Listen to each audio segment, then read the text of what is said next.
அனைவருக்கும் வணக்கம். இந்த வீடியோ பக்கத்தில் நம்ம பார்க்க போகிறது ஒரே ஒரு தடவை இதில் எழுதி சிவபெருமானுடைய பாதத்தில் வையுங்க, நினைத்து பார்க்க முடியாத அதிசயம் நிகழும். சிவபெருமான் மற்ற கடவுள்கள் போல சிவபெருமான் கிடையாது. நீங்கள் உங்கள் மனதில் ஒரு எண்ணங்கள் எண்ணிட்டு சிவபெருமானுக்கு நீங்கள் அர்ச்சனை பண்ணி சிவனே கதின்னு சரணாகதி அடைஞ்சிங்கன்னா உங்களுக்காக அடிப்பணியக்கூடிய இறைவனாவே சிவபெருமான் மாறுவார். அவ்வளவு சக்தி நம்ம சிவபெருமானுக்கு தான் இருக்கு. சிவபெருமானுக்கு உகந்த பொருட்கள் அப்படின்னு பார்த்துட்டிங்கன்னா பல பொருட்கள் இருக்கு.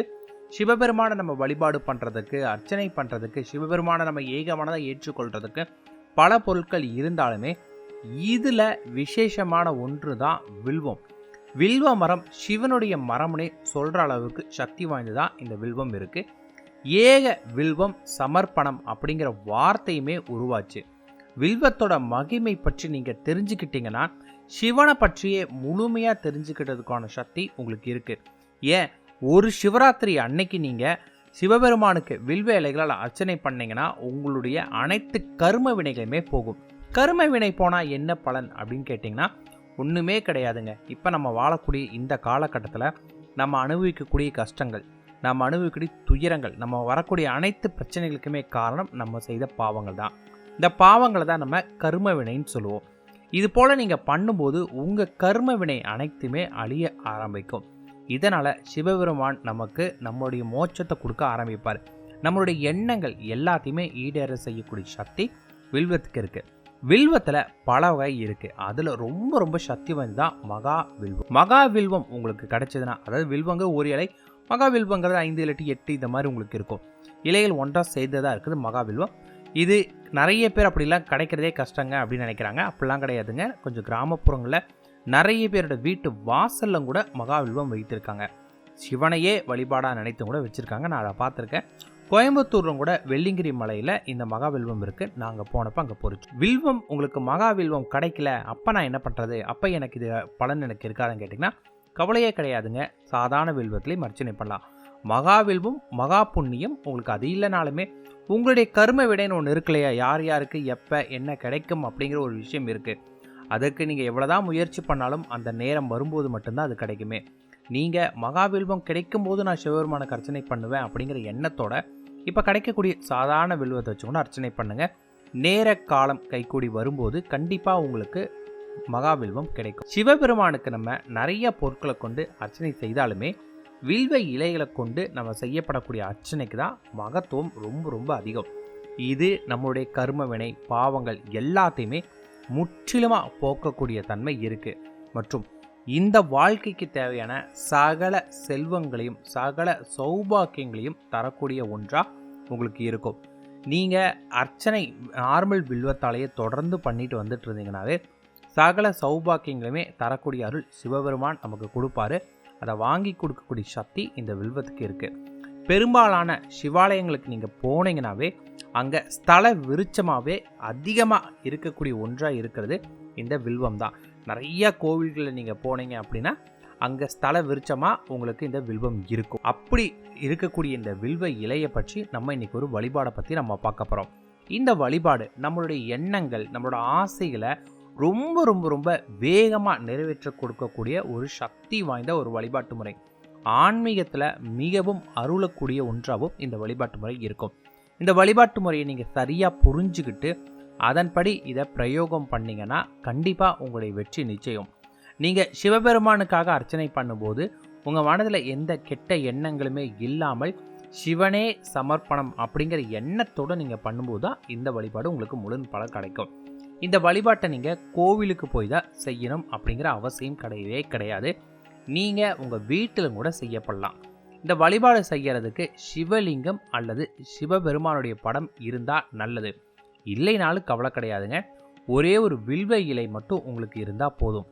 அதுவும் மகாவில்வம் கிடைச்சா ரொம்ப ரொம்ப புண்ணியம். இந்த வில்வ இலையை நல்லா சுத்தமான தண்ணீரால் நல்லா கழுவிட்டு அதன் பிறகு தண்ணீர் மற்றும் பன்னீரால் கழுவணும். அப்படி கழுவுன பிறகு ஒரு சின்ன ஒரு கிண்ணத்தில் சுத்தமான சந்தனத்தை அதில் பிசைந்து அதை ஒரு சின்ன ஒரு குச்சியால் எடுத்து அந்த குச்சிக்கு பதிலாக பார்த்திங்கன்னா ஏதாவது ஒரு பூக்களோட காம்பை கூட நீங்கள் பயன்படுத்தலாம். உங்களுடைய பொறுத்து குச்சி அப்படிங்கிறது நீங்கள் கீழே கிடைக்க ஏதாவது ஒரு குச்சி எடுப்பீங்க இல்லையா, அதுக்கு அந்த வார்த்தை. மற்றபடி அதில் இது ஒன்றும் கிடையாது. சந்தனத்தை வில்வ இலையால் தொட்டு உங்களுடைய விருப்பங்கள் என்னவோ அதை மனசில் நினச்சிக்கிட்டு முதல்ல உங்கள் பூஜை அறையில் வந்து விளக்கு ஏற்றுங்க. தீபம் ஏற்றின பிறகு வில்வ இலையை உங்கள் கையில் வச்சுக்கிட்டு அந்த சந்தனத்தை குச்சால தொட்டு வில்வ இலையில் வந்து பார்த்திங்கன்னா ஓம் நம சிவாயா அப்படிங்கிற மந்திரத்தை வந்து பார்த்திங்கன்னா ஒரே ஒரு தடவை எழுதுங்க. அது எழுதி அந்த இலையை எடுத்து நீங்கள் அப்படியே வந்து உங்கள் பூஜை அறையில் வச்சுட்டு, சிவபெருமானுடைய படம் இல்லை அப்படின்னாலும் கவலை கிடையாது, மஞ்சள் எடுத்து நீங்கள் பிள்ளையார் மாதிரி பிடிச்சி வைப்பீங்களா அந்த மாதிரி வச்சுட்டு அதுக்கு முன்னாடி இந்த வில்வலையை வச்சுருங்க. அதன் பிறகு நீங்கள் என்ன பண்ணால் உங்கள் வீட்டில் இருக்கக்கூடிய கல்பரார்த்தி விளக்கு எல்லாமே ஏற்ற உருபதி ஏற்றின பிறகு அமைதியாக உட்காந்து விநாயகரை முதல்ல வழிபாடு பண்ணுங்கள். விநாயகர் வழிபாடு அப்படிங்கிறது ஒன்றுமே இல்லைங்க. மனதார விநாயகரை கும்பிட்டுட்டு ஓம் கங் கணபதி நம அப்படின்னு 108 முறை சொல்லணும். 108 முறை சொன்ன பிறகு கற்பூர ஆராய்ச்சி விநாயகருக்கு காட்ட ஆரம்பிக்கணும். மற்றும் உங்கள் வீட்டில் இருக்கிற மற்ற தெய்வங்களுக்கும் நீங்கள் காட்டணும். விநாயகர் கும்பிட்ட உடனே நீங்கள் அடுத்து என்ன பண்ணணும்னு கேட்டிங்கன்னா உங்களுடைய குலதெய்வத்தை நீங்கள் வேண்டணும். குலதெய்வத்தை வந்து பார்த்தீங்கன்னா உங்களுடைய குலதெய்வம் மெதுவாக உங்களோட மந்திரங்கள் சொல்லலாம். இப்போ உங்களோட குலதெய்வம் ஒரு கருப்பராயன் இருக்காருன்னா அவர் பேரே கருப்பராயன் தாங்க, மந்திரம் எனக்கு எதுவும் தெரியாது, ஓம் கருப்பராயா நம்ம அப்படின்னு வேண்டிட்டு இந்த மாதிரி எனக்கு ஒரு வேண்டுதல் இருக்குது, என் விருப்பங்கள் இந்த மாதிரி இருக்குது, அது எல்லாமே நிறைவேற்றி அருள் கொடுங்க அப்படின்னு கருப்பராயரை வந்து பார்த்திங்கன்னா மனதார வேண்டுங்க. ஏன்னா உங்களுடைய ஆசைகளை சிவபெருமான் கிட்ட கொண்டு போய் சேர்க்கக்கூடியவரே இந்த கருப்பராயர் தான். அதாவது உங்கள் குலதெய்வம் தான். உங்கள் குலதெய்வம் தான் உங்களோட விருப்பத்தை வந்து பார்த்திங்கன்னா உங்களுடைய கடவுள்கிட்ட கொண்டு போய் சேர்ப்பார். எனக்கு குலதெய்வமே இல்லைங்க, எனக்கு குலதெய்வம் யாருன்னே தெரியலைங்க, நான் என்னங்க பண்ணுறது அப்படின்னு கேட்டிங்கன்னா அதுவும் தப்பு கிடையாதுங்க. முடிஞ்ச அளவுக்கு குலதெய்வம் தெரிந்து வழிபாடு பண்ணுறவங்களுக்கு பலன் வந்து ரொம்ப ரொம்ப ரொம்ப அதிகம். ஏன்னா குலதெய்வம் நீங்கள் தெரிஞ்சுக்கிட்டு குலதெய்வ வழிபாடை முடிச்சுட்டு மற்ற தெய்வங்களை வழிபாடு பண்ணிங்கன்னா தான் 100% உங்களுக்கு பலன் கிடைக்கும். நான் வெளிநாட்டில் செட்டில் ஆகிட்டேங்க, எனக்கு வந்து குலதெய்வத்தை கண்டே பிடிக்க முடியலைங்கன்னா நம்ம திருச்செந்தூரில் இருக்கக்கூடிய முருகப்பெருமான், இவர் குலதெய்வ அம்சமாக தான் இருக்கார். இவரை நீங்கள் குலதெய்வமாக எடுத்து வேண்டுதல் வைக்கலாம். அப்படி வச்சுட்டு முருகப்பெருமானை வழிபாடு பண்ண பிறகு நீங்கள் அடுத்தது ஓம் நம சிவாயா அப்படிங்கிற மந்திரத்தை 108 முறை சொல்லணும். அதாவது 108 முறை சொல்லுங்கிறல ஒரு 24 முறை சொன்னால் கூட போதும், 27 முறை சொன்னால் கூட போதும். ஆனால் 108 முறை சொன்னால் நல்ல பலன் கிடைக்கும்.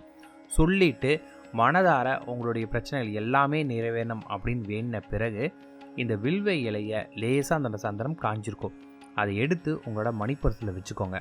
இந்த இலையோடு நீங்கள் வெளியே போக ஆரம்பிக்கிறீங்க, ஏதாவது ஒரு முக்கியமான காரியத்துக்கு போகிறீங்கன்னா அந்த காரியம் தங்கு தடையில்லாமல் நிச்சயம் வெற்றி பெற ஆரம்பிக்கும். உங்களுக்கு எல்லாத்துலேயுமே நல்லது நடக்க ஆரம்பிக்கும். ஆனால் அந்த இலையை வச்சுட்டு நீங்கள் ஏதாவது போதைப் பொருட்களோ அசைவ உணவு சாப்பிட்றதெல்லாம் எதுவும் பண்ணிடாதீங்க. தயவுசெய்து எந்த நாள் பண்ணுமோ அதுக்கு பவர் இல்லாமல் போயிடும். அது மிகப்பெரிய பாவச்செயலும் கூட. அந்த தப்பை எக்காரணத்தை கொண்டு பண்ணாதீங்க. இந்த இலையை வைக்கிறப்ப நீங்கள் கண்டிப்பாக தினமும் வந்து பார்த்திங்கன்னா குளிக்கணும், உடல் மற்றும் மனசுத்தோட தினமும் வழிபாடு பண்ணணும். ஒரு சின்ன லிங்கத்தை வீட்டில் வாங்கி வச்சுட்டு வழிபாடு பண்ணிகிட்டே வாங்க. இப்படி நீங்கள் பண்ணும்போது வந்து பார்த்திங்கன்னா உங்களுக்கு பெரிய பெரிய காரியங்கள் கூட வந்து பார்த்திங்கன்னா ரொம்ப சுலபமாக முடியும். மற்றும் வீட்டில் இருக்கக்கூடிய பெரியவங்களோட காலில் தினமும் விழுந்து ஆசீர்வாதம் வாங்கிட்டு போங்க. இப்படி பண்ணுறனால நம்மளோட பெரிய பெரிய காரியங்களோட சித்தி வந்து பார்த்திங்கன்னா ரொம்ப வேகமாக நமக்கு கை கூட ஆரம்பிக்கும். வெற்றி மேலே வெற்றி கிடைக்க ஆரம்பிக்கும். இந்த இலை முற்றிலுமாக காஞ்ச பிறகு அடுத்த இலையை பயன்படுத்துங்க. மகாவில்வம் கிடைச்சது அப்படின்னா எத்தனை இலை இருக்கோ அத்தனை இலையிலும் ஓம் நம சிவாய எழுதி வைங்க. கோவிலுக்கு நீங்கள் வந்து பார்த்திங்கன்னா இந்த மகா இலை வழிபாட்டுக்கு நீங்கள் கொடுத்து சிவபெருமானோட பாதத்தில் வைத்து அதை வாங்கிட்டு வந்து பர்ஸில் வச்சிங்கன்னா இதோட பலன் இதை விட உங்களுக்கு அதிகமாக இருக்குமே. அதுவும் எந்த நாளில் கொடுக்கணும் அப்படின்னு கேட்டிங்கன்னா சிவராத்திரி அன்னைக்கு நீங்கள் கொடுத்து வாங்கணும். அது ரொம்ப ரொம்ப கஷ்டம். ஏன்னா அன்றைக்கி கோவிலே ரொம்ப விசேஷமாக இருக்கும், ஐயருங்க ரொம்ப பிஸியாக பூஜை பண்ணிகிட்டு இருப்பாங்க, அந்த இலை நம்மளுக்கு மிஸ் ஆகல, அந்த மாதிரி நிறையா இருக்கும்.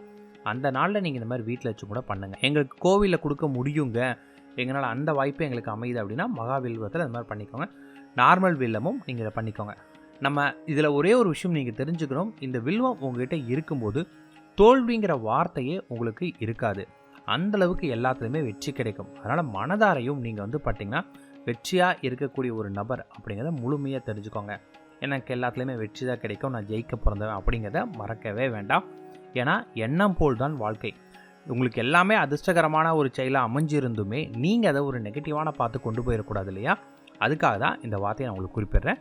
ஸோ உங்களுக்கு வெற்றி தேடி வரும். உங்களுக்கு எதிரிகள் எந்த ஒரு பிரச்சனையும் இல்லாமல் நல்ல வாழ்க்கை அமைய ஆரம்பிக்கும். நம சிவாயம்.